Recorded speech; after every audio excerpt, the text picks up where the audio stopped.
Make it.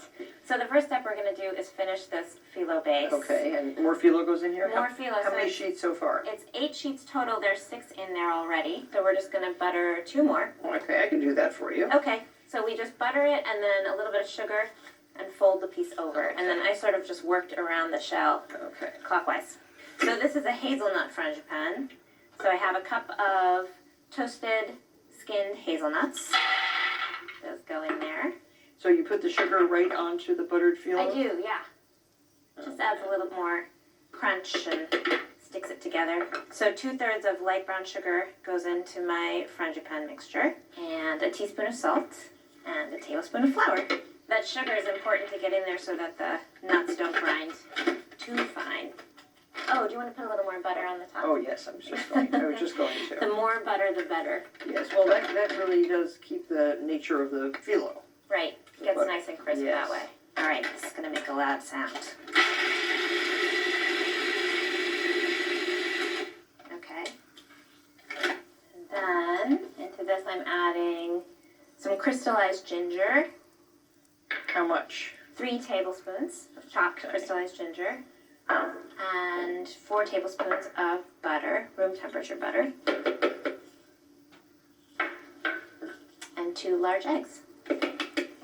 Oh, so the whole filling can be made in the food processor. Oh, great. These must be eggs from your chickens, Martha. Are they nice and hard? Beautiful. Okay, we'll whiz that up.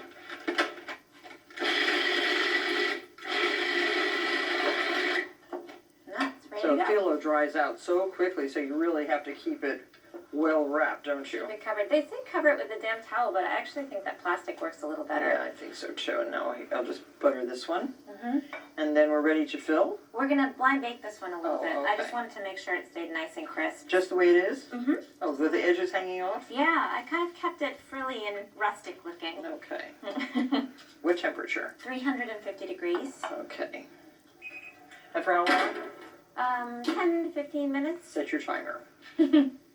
So this is the crust when it comes out of the oven. It's beautiful. 12 minutes. Yeah, it looks great. Yes. Now all we have to do is put the frangipane in. So that's made. It's actually a really easy tart. I have to taste. You have to taste it. Mmm. Yummy. Can you taste that crystallized ginger? So good. So fresh too. And make sure that your nuts are fresh. If they have any hint of rancidness, throw them away and start over again. It's true. And actually, somebody told me once that hazelnuts, because they sit in the shelves for a little while longer than other nuts. Get rancid faster. Yes. So you really have to check on. Okay, so I just spread that out. And now we have 2 cups of blackberries. And you could do this with stone fruit, little apricots, or sugar plums, raspberries, obviously. Probably could do any fruit you like. Pears would be good. Definitely. Nectarines. Nectarines. Oh my gosh. Apricots with hazelnuts. Oh, so good. So good. So now this just goes back into a 350 degree oven for about 40 minutes until everything is nice and golden brown. Oh, great. So that looks utterly beautiful. Came out nice. Yeah, the frangipane is nice and firm. It is. It makes it easy to slice.